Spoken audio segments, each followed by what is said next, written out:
So we had some real issues in terms of how we could garner support from kind of the institutional players in the Salem community. The glaring exception to that was the mayor. Mayor Swaim, he was amazing. He stepped out and said what's going on is wrong, regularly met with workers, took a real leadership role, and was beaten up because of it. And I don't think it's coincidence in the subsequent election he lost his position as mayor. But he's somebody that the workers deeply, deeply respected and appreciated. This afternoon, in support of what we're trying to do here, which is to bring a measure of justice to an unjust situation. I'm Mike Swaim, and I'm the mayor of Salem, and I've got to tell you that you have a council here in the city of Salem that the majority of which supports this effort.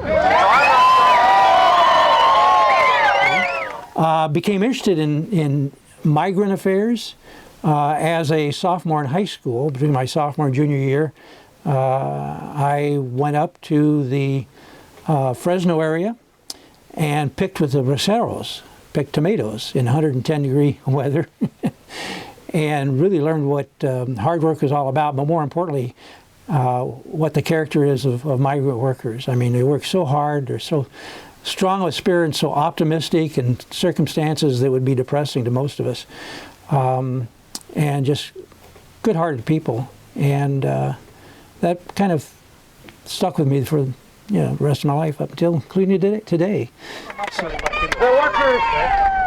The workers here at this measure plant are no different than the workers anywhere else in the state of Oregon. And it is an embarrassment. It is an embarrassment to have conditions here as they exist behind those closed doors. It is an embarrassment, it's an abomination, and it's something we need to do something about. And besides, it's the right thing to do, And sometimes you have to take a bit of a punch in the jaw to get what's done, but hey, get back up and you just do it. And I'm a believer that if you keep pushing hard enough and you're actually doing the right thing, that you will eventually be successful. And that's been my experience, and it's always my hope. So, having said that, in the history of farm worker organizing, again, the dynamic where the local community does not rally to workers' side is not unique.